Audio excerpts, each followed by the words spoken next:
October 31st, 2023, Salem, Massachusetts. Dr. Margaret Chen had been watching her grandson sleep for 3 weeks. Every night, the same ritual. 8-year-old twins David and Daniel would rise at exactly 3:17 a.m., stand at their bedroom window, and speak to someone who wasn't there. Margaret installed the camera on a Tuesday. By Friday, she wished she'd burned the house down instead. The footage showed her grandsons having full conversations in ancient Greek. They drew symbols that matched ritualistic markings found at crime scenes from 1692. Most terrifying of all, they were answering questions from a voice the camera couldn't capture. A voice Margaret recognized. Her daughter Sarah's voice. The daughter who died in that car accident. The daughter Margaret had committed to a psychiatric facility 20 years earlier for claiming she could speak to the dead. Before we jump back in, tell us where you're tuning in from, and if this story touches you, make sure you're subscribed because tomorrow I've saved something extra special for you. Margaret's hands trembled as she ejected the SD card from the hidden camera, the small piece of plastic feeling impossibly heavy between her fingers. The laptop screen still glowed with the frozen image of Emma's vacant stare, her mouth forming words in a dead language that no 8-year-old should know. Memoria tua, mea memoria. Your memory is my memory. The phrase echoed in Margaret's mind as she stumbled down the hallway of their Victorian home, past the peeling wallpaper she'd promised David they'd replace once they settled in. 6 months in Salem, and she'd managed to convince herself the nightmares were behind her, that the careful life she'd built, successful career, loving husband, beautiful children, could keep the past buried where it belonged. She pressed her back against the bathroom door, sliding the lock with shaking fingers. In the mirror, her reflection looked haggard, dark circles under brown eyes that had seen too much. At 54, Margaret Chen was supposed to have her life figured out. Former child psychologist, current insurance investigator, mother of twins who until 3 weeks ago had been perfectly normal children who complained about homework and begged for extra screen time.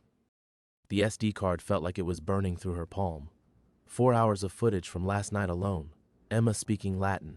Jake drawing symbols that Margaret had spent 3 decades in therapy trying to forget. And the conversations, God, the way they took turns speaking, as if listening to someone else in the room. Someone Margaret couldn't see, but whose voice she remembered with crystalline clarity. The mind is like a house with many rooms, Margaret. Some doors should stay locked. Dr. Thorne's voice, velvet smooth and patient, the way it had been during those sessions when she was 9 years old, when her parents thought they were helping her heal from what had happened with her uncle, when they trusted a respected psychiatrist to fix their broken little girl. Margaret gripped the bathroom sink until her knuckles went white. She'd moved the family to Oregon for a fresh start, after that session with Tommy Hendricks had shattered her carefully maintained composure. 8 years old, same age as her twins, describing abuse in detail that made Margaret's vision blur and her hands shake until she'd had to excuse herself from the session.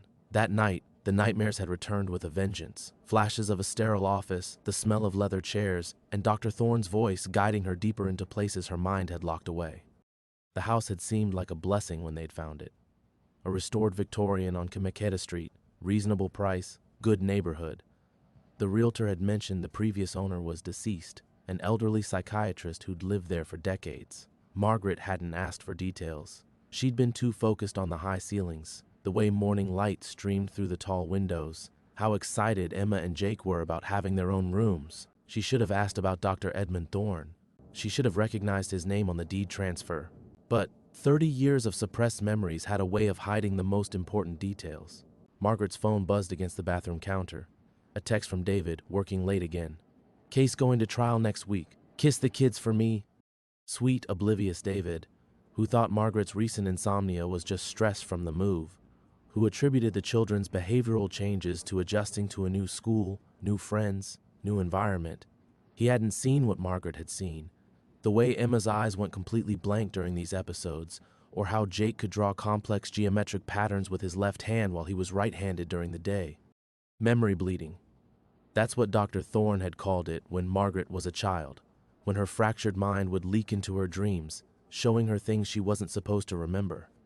The experimental hypnosis sessions designed to help children compartmentalize trauma by creating separate spaces in their minds where painful memories could be stored and forgotten. Except the memories weren't gone. They were just waiting. And somehow, her children were accessing them. Margaret stared at the SD card, knowing she should wake David. should call the pediatrician, should do any number of rational things that a responsible mother would do. Instead, she found herself thinking about the basement, about the locked room David assumed was just old storage that came with the house, about the key she'd found in Emma's backpack last week, an old brass key that looked exactly like the one Dr. Thorne used to wear on a chain around his neck, the key that unlocked the room where he kept his special files. Margaret slipped the SD card into her robe pocket and unlocked the bathroom door. The hallway stretched before her, shadows pooling in the corners despite the nightlight's warm glow. From the twins' room came the soft sound of normal childhood sleep, even breathing, the rustle of sheets. But Margaret knew that in a few hours, when the digital clock read 3:17 a.m., the conversations would begin again. And this time, she was going to find out exactly what her children were talking to, even if it destroyed everything she'd spent 30 years trying to forget. Margaret stood frozen in the hallway, listening to the ordinary sounds of her sleeping children. Emma's soft snores, the creak of Jake's bed as he shifted under his dinosaur comforter. These were the sounds that should have brought her comfort, proof of their safety, their innocence, their beautiful, uncomplicated existence as third graders who worried about spelling tests and playground politics. Instead, each gentle breath felt like borrowed time. The hardwood floor was cold beneath her bare feet as she padded toward the kitchen, muscle memory guiding her through the familiar routine of late-night insomnia. Chamomile tea, deep breathing exercises, the meditation apps David had downloaded on her phone after she'd mentioned the sleep troubles. Normal solutions for what he believed were normal problems, if only it were that simple. The kitchen still smelled faintly of the chocolate chip cookies she'd made with the twins yesterday afternoon. Emma had insisted on adding extra chips, her gap-toothed grin infectious as she snuck pieces of dough when she thought Margaret wasn't looking. Jake had methodically arranged his cookies in perfect rows on the baking sheet, tongue poking out in concentration, the same expression he wore when building elaborate Lego cities or working through math problems that challenged him. Those were her children, the real Emma and Jake, the ones who fought over the last piece of pizza and left Pokemon cards scattered across the living room floor, the ones who still crawled into bed with her and David during thunderstorms, seeking the warm safety of parental protection. Margaret pulled her robe tighter and settled into the window seat that overlooked their backyard. The garden she'd started planting looked skeletal in the moonlight, bare raspberry canes and the stubbled remnants of a summer vegetable patch. She'd imagined family dinners featuring homegrown tomatoes and herbs, Thanksgiving harvests, teaching Emma and Jake where food really came from, giving them roots in this place she'd hoped would become home. The brass key sat heavy on the kitchen counter where she'd left it after confronting Emma about it last week. "I found it in the basement," Emma had said with the casual honesty of childhood. "It was just sitting there on a shelf, like someone wanted me to have it." Margaret had tried to keep her voice steady as she'd explained that they shouldn't take things that didn't belong to them, even in their own house. But Emma had tilted her head with that peculiar expression she'd been wearing more often lately, too old, too knowing, and said, "But Mama, it does belong to us. It's for the special room." David worked such long hours at the law firm, especially with this class action case consuming his attention. He missed the subtle changes, the way Emma had stopped asking for bedtime stories, how Jake no longer wanted Margaret to check for monsters under his bed because the nice man already did. When Margaret had pressed for details about this nice man, Jake had grown frustrated, insisting she should remember him. "You know him, Mama. He knows all your stories." The kettle whistled softly, and Margaret poured steaming water over the chamomile tea bag, watching the pale yellow liquid swirl. Her hands had finally stopped shaking. After years of investigating insurance fraud, she'd learned to compartmentalize, to examine evidence objectively, even when it made her stomach turn. But this wasn't a case file. This was her family. Through the kitchen window, she could see the Hendersons' house next door. Every window dark except for a security light that cast long shadows across their shared fence. Normal people living normal lives, sleeping peacefully through normal nights. Margaret envied them with an intensity that surprised her. She'd built this life so carefully. Met David in graduate school when she was getting her doctorate in child psychology, drawn to his steady presence and the way he made her laugh during study sessions that stretched past midnight. Their courtship had been slow and gentle, exactly what her damaged psyche had needed. He'd never pushed for details about her childhood therapy, accepting her vague explanations about difficult family stuff with the patient understanding that had made her fall in love with him. The twins had been the completion of everything she'd dreamed of, the chance to give children the safety and protection she'd never had. Every milestone had felt like a small victory against the darkness of her past. First steps, first words, first days of school where she could drop them off knowing they'd be safe, knowing no trusted adult would betray that sacred responsibility. Margaret sipped her tea and pulled out her phone, scrolling through photos from last month's trip to the coast. Emma and Jake building sandcastles, their cheeks pink from salt wind and sunshine. David lifting both children simultaneously, all three of them laughing as waves crashed nearby. Perfect moments of perfect happiness. But even in those photos, she could see it now. The subtle differences beginning. Emma's smile not quite reaching her eyes.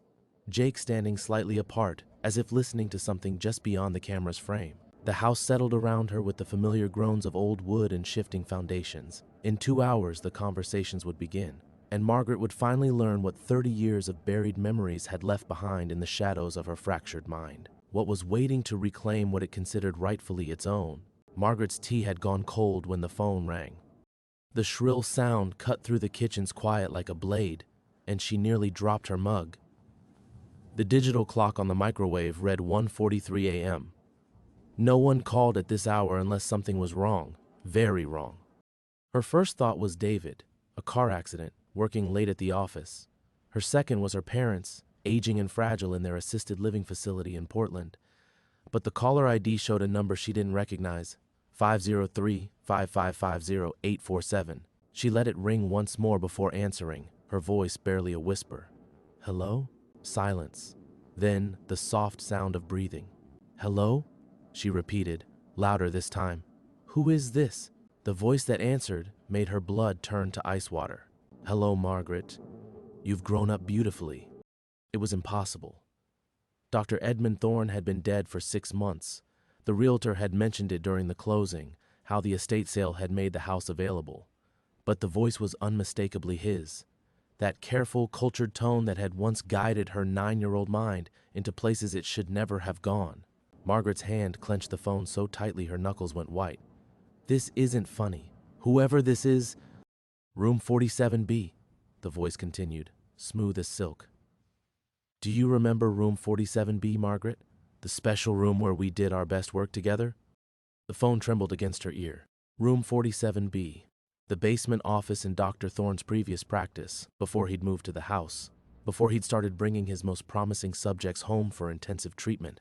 She could see it now, the leather chairs, the recording equipment, the way afternoon light filtered through the single high window while Dr. Thorne's voice wrapped around her mind like gentle chains. You're dead, she whispered. Death is such a limited concept, don't you think? Especially for minds like ours, like yours. A pause, and when he spoke again, his voice carried that familiar note of paternal warmth that had once made her trust him completely. I've been watching you settle in so nicely. The children are remarkable, Margaret. Absolutely remarkable. Emma has your sensitivity, and Jake has your gift for seeing beyond the veil. Margaret's vision blurred. She gripped the kitchen counter with her free hand, fighting the wave of nausea that threatened to overwhelm her. Stay away from my children. Oh, my dear girl. You misunderstand completely. Dr. Thorne's chuckle was exactly as she remembered, indulgent, condescending, the sound a teacher makes when correcting a particularly slow student. I'm not visiting your children. They're visiting me, in the places where you left me all those years ago. The phone felt like it was burning against her ear, but Margaret couldn't bring herself to hang up. Some part of her, the terrified 9-year-old who still lived in the locked rooms of her memory, needed to hear this. The experimental hypnosis, Dr. Thorne continued conversationally, as if discussing the weather. Such groundbreaking work we did together, compartmentalization therapy, teaching traumatized minds to create separate spaces for painful memories, safe rooms where the hurt could be contained and forgotten. But you were special, Margaret, so very special. Your mind didn't just create rooms, it created entire landscapes. Margaret's legs gave out, and she slumped against the kitchen island. The brass key on the counter seemed to gleam in the moonlight, accusatory and knowing. The children found the key, didn't they? Dr. Thorne's voice carried a note of satisfaction. Children are naturally drawn to locked doors. It's human nature, the desire to explore, to discover, to open what has been sealed away. And your children, well, they carry your gift in their blood. What gift? The words scraped her throat raw. The ability to walk between memory and reality, of course. To access the spaces we created together. The rooms where I've been waiting so patiently for you to come home. His voice dropped to a whisper, intimate and terrible. Your children aren't being haunted, Margaret. They're learning, from me, from the memories you tried so hard to bury, and every night, every conversation, they bring me a little more into the world. The line went quiet, except for that soft, measured breathing. Margaret could hear her own heartbeat thundering in her ears, the sound of her carefully constructed world crumbling around her. The camera was clever, Dr. Thorne said finally. Very thorough. But you can't record what lives in memory, can you? You can only document its effects. What do you want? What I've always wanted, my dear. To finish what we started. To help you remember everything. Every session, every breakthrough, every moment when your mind opened like a flower and showed me its beautiful, damaged petals. A pause. The children are the key, Margaret. Literally, they're unlocking doors you sealed 30 years ago. The phone went dead. Margaret stared at the silent device, her reflection ghost-like in its black screen. Upstairs, she could hear movement, small feet padding across hardwood floors. It was 3:17 a.m. The conversations were beginning. Margaret dropped the phone, the plastic clattering against the kitchen tiles as she stumbled toward the stairs. Her legs felt disconnected from her body, moving through thick air that seemed to resist every step. The grandfather clock in the hallway ticked with metronomic precision, each second stretching into eternity. 3:17 a.m., just like every night this week. She pressed herself against the wall at the top of the stairs, heart hammering so violently she was certain it would wake the entire house. The twins' bedroom door stood slightly ajar, pale light seeping through the gap, the nightlight she'd insisted on after Jake's claims about shadows moving wrong. Told you she'd figure it out eventually. Emma's voice, but pitched lower than usual, with an odd formality that made Margaret's skin crawl. She always was the brightest student. Jake's response came in that same strange cadence, as if he were reading from a script written decades before his birth. Margaret's breath caught. These weren't the sleepy murmurs of children having nightmares. Her twins were wide awake, engaged in conversation with the practiced ease of old friends. But there was something else, an undercurrent in their voices that reminded her of the way she'd spoken during those sessions with Dr. Thorne, when her 9-year-old self had recited things far beyond her understanding. The key worked exactly as planned, Emma continued. Room 47B is fully accessible now. Room 47B. The name hit Margaret like a physical blow, sending her stumbling back against the hallway wall. How could Emma possibly know that designation? Margaret had never spoken it aloud, had spent 3 decades ensuring those memories stayed buried so deep that even she couldn't find them. Should we show her tonight? Jake asked. She's frightened. I can feel it from here. Fear is necessary for the process, Emma replied, and Margaret's blood turned to ice because those were Dr. Thorne's exact words, spoken in her daughter's 8-year-old voice. Fear opens the mind, makes it receptive to guidance. She'll come to us when she's ready. Margaret slapped her hand over her mouth to stifle the sob threatening to escape. This was impossible. Children didn't speak like this. Children didn't know about experimental psychology techniques or reference locations that existed only in suppressed memories. But as she listened to her twins discuss her mental state with clinical detachment, she couldn't deny what she was hearing. The basement door is unlocked, Jake said. She'll find her way down eventually. They always do. Mother has such a curious nature, Emma added, and the fondness in her voice was all wrong, too adult, too knowing. Remember how she used to ask so many questions during the sessions?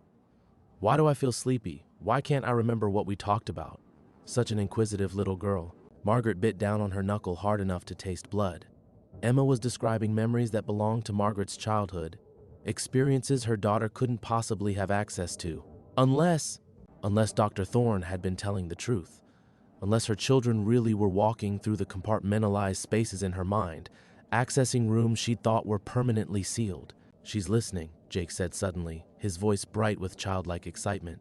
Hello, Mama. We know you're there. Margaret's vision blurred with panic. She wanted to run, to grab David and the children and flee this house, this town, this entire poison situation. But her feet remained rooted to the hallway floor as Emma's voice drifted through the door. Don't be scared, Mama. The nice doctor just wants to finish helping you remember. He says forgetting is what makes people sick, and he can make you all better. Like he made us better, Jake added. We remember everything now. All your stories, all your secrets, even the ones you forgot you told him. Margaret pressed her back against the wall and slid down until she was sitting on the hardwood floor, knees drawn to her chest like a child hiding from monsters. But the monsters weren't under the bed or in the closet. They were living in her children's voices, speaking through their innocent mouths with the patience of something that had been waiting 30 years to complete unfinished business. The key opens more than just doors, Mama, Emma said softly. It opens minds. Just like you taught us. I never taught you anything, Margaret whispered to the empty hallway. But even as the words left her lips, she knew they weren't true. Because somewhere in the locked rooms of her fractured psyche, in the spaces Dr. Thorne had created to contain her trauma, something had been growing in the darkness, learning, preparing. And now it was teaching her children lessons she didn't remember giving, using voices that belonged to her babies but spoke with the authority of someone who'd had decades to plan this moment, someone who'd been waiting patiently for her to come home. Margaret remained on the hallway floor, her nightgown twisted around her legs as she strained to hear what came next. The silence stretched until she began to wonder if she'd imagined the entire conversation, until Emma's voice drifted through the door again, softer now, almost conspiratorial. She's remembering, Emma said. I can feel the doors opening. And she was. Sitting there in the dark hallway of her dream home, Margaret felt memories bleeding through the carefully constructed barriers she'd maintained for 30 years. Not the sanitized version she'd told herself. The story of a troubled child receiving innovative therapy from a respected psychiatrist. The real memories. The ones that made her stomach clench with a shame so profound it felt like drowning. Room 47B hadn't been just an office. It had been a laboratory. The sessions had started innocuously enough after her parents sought help for her behavioral issues following her uncle's visits. Dr. Thorne had been so understanding, so gentle with her 9-year-old fears. The hypnosis was supposed to help her feel safe, to create special places in her mind where the bad memories couldn't reach her. But the sessions had lasted hours, days sometimes, when her parents thought she was attending summer camps that never existed. And gradually, those special places had become something else entirely. Spaces where Dr. Thorne could plant suggestions, experiment with the boundaries between memory and reality, create an entire internal landscape he could access and control. You have such a remarkable mind, Margaret, he told her during one session, his voice echoing in the vast chambers he'd helped her construct. Most children can only build simple rooms, little boxes for their trauma, but you've created entire worlds. And the beautiful thing about worlds is that they can be shared. Margaret pressed her face against her knees as the full horror of it crashed over her. She hadn't just been a patient, she'd been a test subject. And somewhere in those constructed spaces, Dr. Thorne had left pieces of himself. Knowledge, memories, intentions that had been growing in the dark corners of her psyche like a cancer. The children are getting stronger, Jake's voice carried clearly through the door, and Margaret realized with sick certainty that he wasn't speaking to Emma anymore. He was reporting to someone else, someone who existed in the spaces between memory and nightmare. Each night they remember more of your lessons, Emma added. They understand now why you chose this house, why you needed us to come back. Margaret forced herself to stand, her legs shaking as she approached the twins' door. Through the gap, she could see both children sitting cross-legged on Jake's bed, their backs straight, hands folded in their laps like attentive students. Their eyes were wide open, but unseeing, focused on something beyond the physical confines of their bedroom, something Margaret couldn't see but could feel, a presence that made the air thick and electric, like the moment before lightning strikes. Show me, she whispered, pushing the door open. Both children turned toward her in perfect synchronization, and Margaret's heart nearly stopped. Their faces held none of the sleepy confusion she'd expected. Instead, they looked at her with the calm patience of adults, their young features somehow aged by knowledge they shouldn't possess. Hello, Mama, Emma said, and her voice carried harmonics that didn't belong to an 8-year-old throat. We've been waiting for you to join us. Jake patted the space between them on the bed. The doctor wants to show you something special, something you forgot on purpose, but forgetting never really works, does it? Margaret's childhood training kicked in without her conscious consent. Her legs carried her forward, her body settling onto the bed between her children, as if she were still that compliant 9-year-old who'd learned to trust Dr. Thorne's gentle guidance. Emma's hand found hers, small fingers intertwining with surprising strength. "Close your eyes, Mama," Emma whispered, just like before, and against every instinct screaming in her mind, Margaret let her eyelids fall shut. The bedroom disappeared. She was standing in room 47B, but not as she remembered it from 30 years ago. This version was vast, the walls stretching away into shadow, filled with filing cabinets that reached toward a ceiling lost in darkness. Each cabinet drawer was labeled with dates, times, session numbers, a meticulous record of every moment her childhood mind had been opened and explored. Dr. Thorne sat behind his massive oak desk, exactly as she remembered him, but somehow more present, more real than the basement bedroom where her body remained. His gray eyes held the same paternal warmth that had once made her feel special, chosen. "Welcome home, Margaret," he said, folding his hands with satisfaction. "Now, shall we discuss what you're going to help me teach your children?" Margaret tried to open her eyes, to return to the safety of her waking life, but discovered with growing terror that she no longer remembered how. Margaret's voice came out as a child's whisper, thin and terrified. "You're supposed to be dead." Dr. Thorne's smile was exactly as she remembered, kind on the surface, but with something hungry underneath that she'd been too young to recognize. "Death is just another room, Margaret, another space to be explored and cataloged. You of all people should understand that." He gestured to the filing cabinets surrounding them, their metal surfaces gleaming in the sourceless light that filled this impossible version of room 47B. "Do you know what's in these files? Every session, every breakthrough, every moment when I opened your beautiful mind and planted seeds for the future. Seeds that have been growing in the dark, waiting for the right conditions to bloom." Margaret tried to stand, to run, but her legs wouldn't obey. She was 9 years old again, trapped in the chair across from his desk, powerless against the authority in his voice.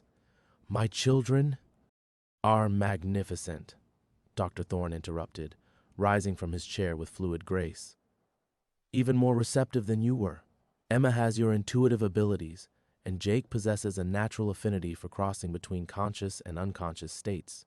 They're the perfect subjects for the next phase of my research." "Research?" The word tasted like poison. "You were supposed to be helping me." Dr. Thorne's laugh was gentle, paternal, and it made Margaret's skin crawl. "Oh, my dear child, still so naive even after all these years. Did you really believe a respected psychiatrist would waste his time on one traumatized little girl out of the goodness of his heart?" The filing cabinets began to open themselves, drawers sliding out with mechanical precision.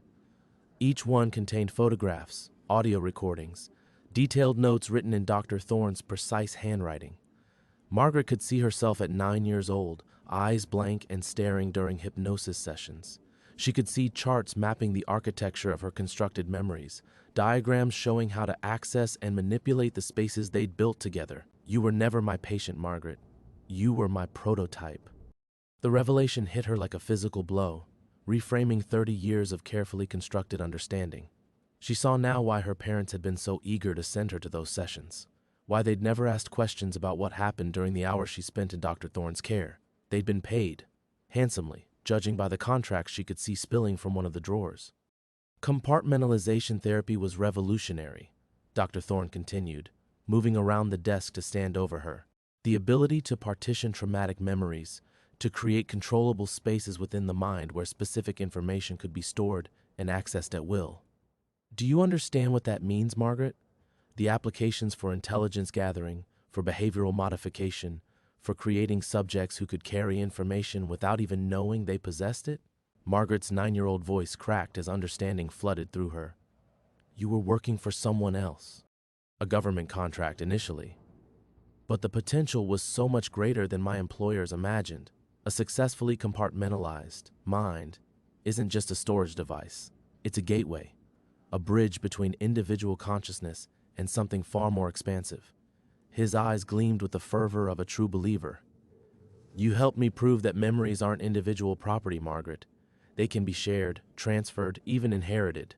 The room began to shift around them, walls expanding and contracting like breathing. Margaret could feel the presence of her children somewhere beyond the edges of this constructed space, their young minds walking through landscapes built from her trauma and Dr. Thorne's ambition.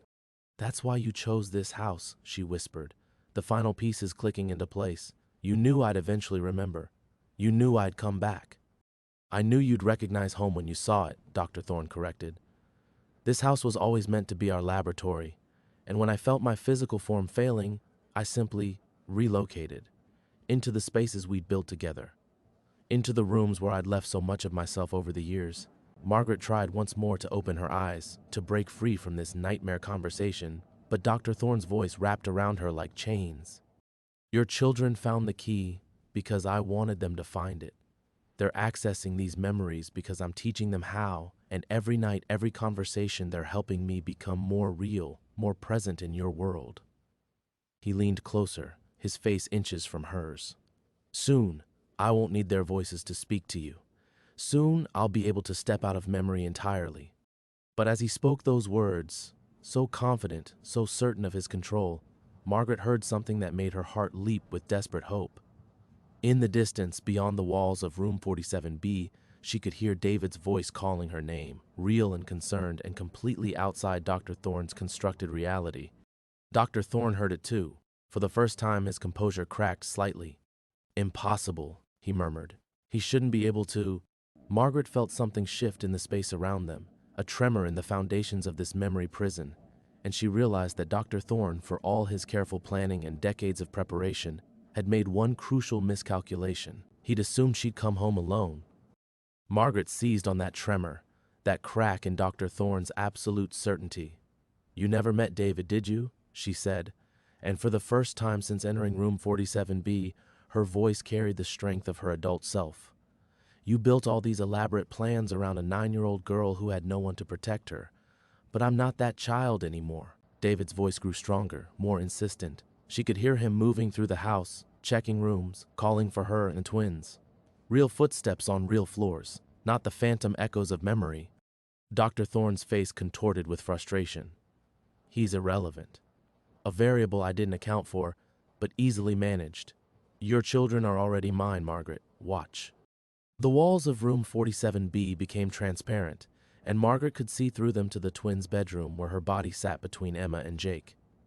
David stood in the doorway, his face pale with concern as he took in the scene, his wife and children sitting motionless, their eyes closed, their breathing synchronized in a way that defied nature. Margaret? David's voice was sharp with fear. Kids, wake up. Something's wrong here. But when he reached for Emma's shoulder, Jake's eyes snapped open. Not Jake's warm brown eyes, but something ancient and calculating that spoke with Dr. Thorne's authority. You're interrupting a family session, Jake said in that terrible, too-old voice. Please wait in the hallway. David jerked his hand back as if burned.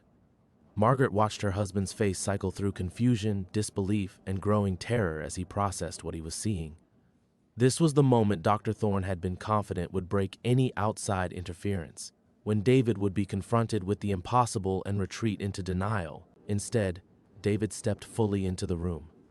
I don't know what kind of sick game this is, he said, his voice steady despite the fear Margaret could see in his eyes. But you're not keeping my family. He moved toward the bed, reaching for Margaret's hand. Don't touch her. Emma's voice cracked like a whip, but David didn't flinch. Watch me, he said, and his fingers closed around Margaret's. The connection was electric, immediate.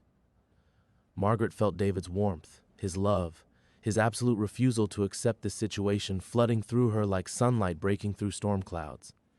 And something else, his memories, clear and uncorrupted by Dr. Thorne's manipulation, their wedding day, the twins' birth, quiet moments of happiness that belonged entirely to their life together, untouched by the poison of her childhood trauma. In room 47B, Dr. Thorne staggered backward. This isn't possible. He's not trained. He doesn't understand the protocols. That's exactly why it's working, Margaret said, and she could feel her adult strength returning, the 45-year-old woman she'd become asserting herself over the terrified 9-year-old he'd tried to resurrect. You taught me that memories could be shared, that consciousness could be bridged. But you never considered what would happen when someone shared memories with me instead of taking them. Through David's touch, she could feel his love for their children. Not the abstract parental affection Dr. Thorne had exploited, but the day-to-day reality of scraped knees kissed better, bedtime stories, fierce protection that needed no mystical justification. David's memories of Emma and Jake were pure, uncomplicated by the psychological architecture Dr. Thorne had imposed. "Emma," David called in the real bedroom, his voice cutting through whatever trance held their daughter. "Remember when you lost your first tooth? You hid under the kitchen table because you were scared the tooth fairy was a stranger, and I sat under there with you until you fell asleep." Emma's eyes fluttered. For just a moment, Margaret could see her real daughter struggling toward the surface, confused, frightened, but undeniably herself. Dr. Thorne's constructed reality began to waver around the edges. The filing cabinets flickered between solid metal and transparent shadow. "You're destroying decades of careful work," he snarled, but Margaret could hear the panic beneath his anger. "Jake," David continued, unaware that his simple act of remembering was unraveling a psychological prison built over 30 years. "Last week when you had that nightmare about monsters, what did I tell you?" Jake's body convulsed once, and when he spoke, it was in his own 8-year-old voice. You said monsters were just our minds trying to solve problems we didn't understand yet." The walls of room 47B began to crack, hairline fractures spreading across surfaces that had seemed indestructible moments before. Margaret realized that Dr. Thorne's greatest strength, his ability to inhabit and manipulate constructed memories, was also his fatal weakness. He existed in spaces built from trauma, fear, and isolation. David's uncomplicated love for his family was poison to that kind of architecture. "They're coming back to me," Margaret whispered, feeling the first stirrings of true hope. "They're remembering who they really are." Dr. Thorne's form began to flicker, becoming translucent as his constructed reality collapsed around him. "This won't end here, Margaret. I've planted seeds too deep to uproot. Your children will always carry pieces of what I've taught them." "Maybe," Margaret said, rising from her chair as room 47B continued its dissolution. "But they'll also carry something you never understood. Love that doesn't want anything in return." The last thing she saw was Dr. Thorne's face, twisted with rage and disbelief as everything went white. Margaret's eyes snapped open to find herself still sitting on Jake's bed, her hand clasped firmly in David's.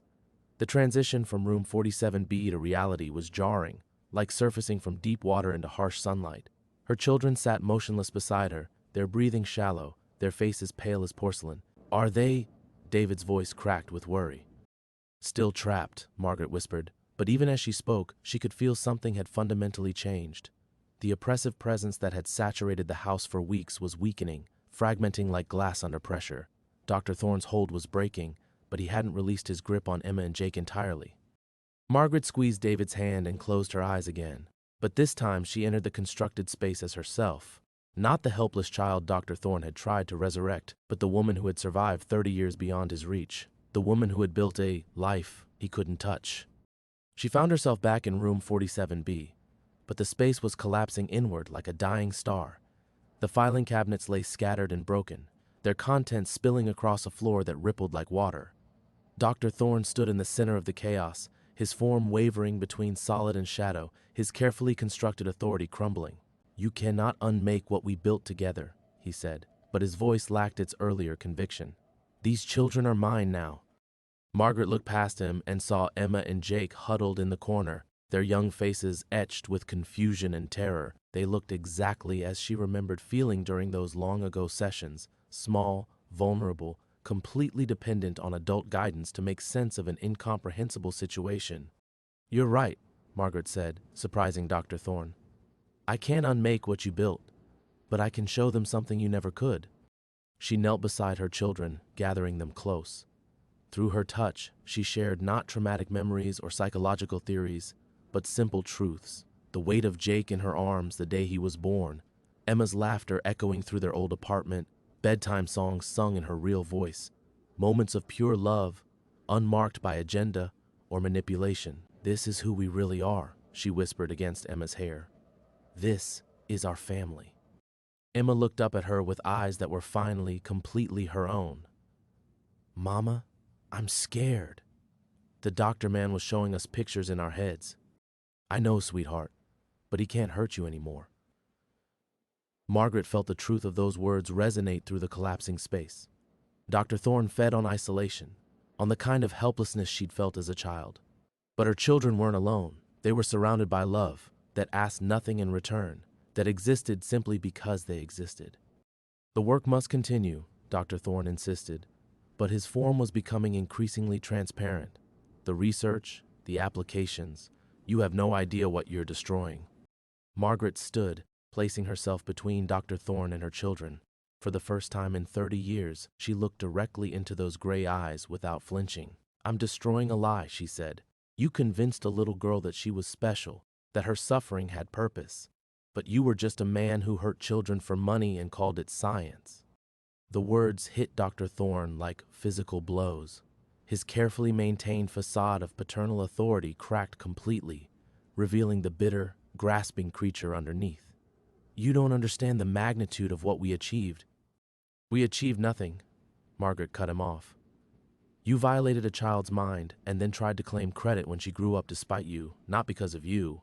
The space around them began to collapse faster now, the walls folding inward as the psychological architecture Dr. Thorne had spent decades building finally came undone. Margaret felt herself being pulled back toward waking reality, but this time she welcomed the sensation. This isn't over, Dr. Thorne called after them, but his voice was fading, becoming as insubstantial as smoke. I am part of you now. I will always be part of you. Margaret paused at the threshold between memory and reality. Yes, she said quietly, you will, but not the way you planned. You'll be part of my story, part of what I survived. Nothing more. The last thing she saw was Dr. Thorne reaching toward them with desperate fingers as room 47B collapsed entirely, taking him with it. Margaret opened her eyes to find both children stirring, their faces soft with natural sleep instead of the rigid trance that had held them. David's arms encircled all three of them, his warmth solid and real and completely present. Is it over? David asked, his voice barely above a whisper. Margaret listened to the house around them, truly listened, extending senses that Dr. Thorne had taught her to use for his purposes, but which belonged to her now. The oppressive presence was gone, leaving behind only the normal sounds of an old house settling into night. Clean silence, unmarked by whispers from impossible corners. It's over, she said, and meant it completely. The morning light filtering through the twins' bedroom windows felt different, cleaner somehow, unmarked by the shadows that had lingered in every corner for weeks. Margaret sat in the rocking chair she'd pulled close to their beds, watching Emma and Jake sleep the deep, natural sleep of children who'd been through something terrible but were finally, truly safe. David had left an hour ago to make coffee and call in sick to work for both of them. The normalcy of that gesture, the assumption that they would need time, that the world would wait while they recovered, felt like a small miracle. Emma stirred first, her eyes opening slowly.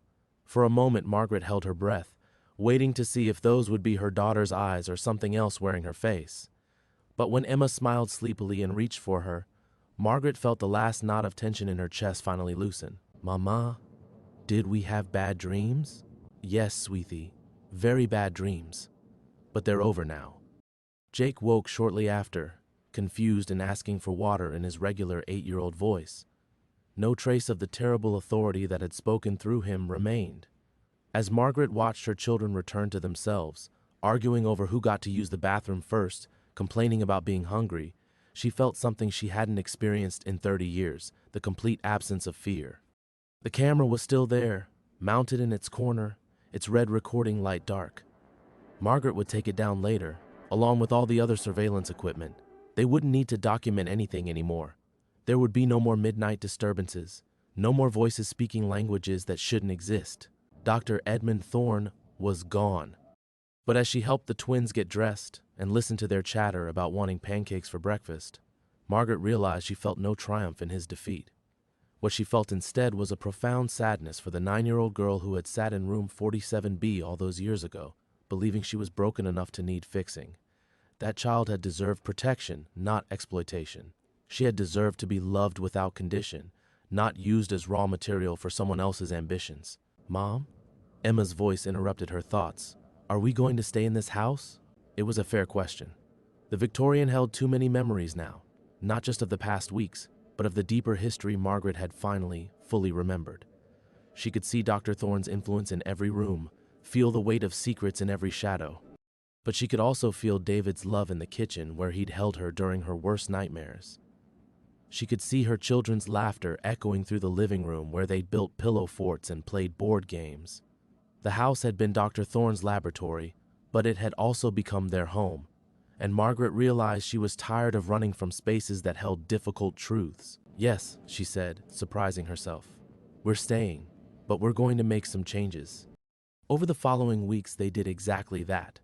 Margaret found a child psychologist, a real one this time, recommended by David's sister who worked in social services. Dr. Sarah Kim was everything Dr. Thorne hadn't been: transparent about her methods, respectful of boundaries, focused on healing rather than control.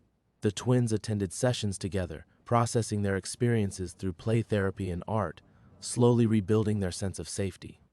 Margaret saw Dr. Kim as well, working to integrate the recovered memories without letting them define her present. It was delicate work, learning to honor the child she'd been while maintaining the strength of the woman she'd become. Some days were harder than others. Some nights she still woke from dreams of gray eyes and institutional lighting. But David was always there, solid and patient and completely present. And gradually Margaret began to understand that healing wasn't about forgetting or forgiving or making sense of the senseless. It was about choosing, day after day, to live in love rather than fear. They painted over the dark wood paneling in Dr. Thorne's former study, turning it into a bright playroom where the twins could be loud and messy and wonderfully ordinary. Margaret hung her insurance investigator certification on the wall, a reminder that she'd built a career helping people uncover hidden truths, that she'd taken the skills Dr. Thorne had tried to use against her and made them serve justice instead. The children's night terrors faded. Their drawings returned to the normal chaos of childhood imagination: rainbows and dinosaurs and superhero adventures, nothing darker than cartoon monsters that could be defeated with crayons. 6 months later, Margaret stood in what had once been room 47B, now converted into her home office. She was reviewing a case file, insurance fraud, nothing supernatural, when Emma appeared in the doorway. "Mom?" "Jake says dinner's ready." "Coming, love." As they walked downstairs together, Emma's small hand in hers, Margaret felt the profound peace of a story that had finally, truly ended. Dr. Thorne might always be part of her history, but he would never again determine her future. In the kitchen, David and Jake were setting the table, their conversation punctuated by Jake's giggling at his father's terrible jokes. Outside, Salem's autumn light painted everything golden. Home, Margaret thought. This was what home really meant.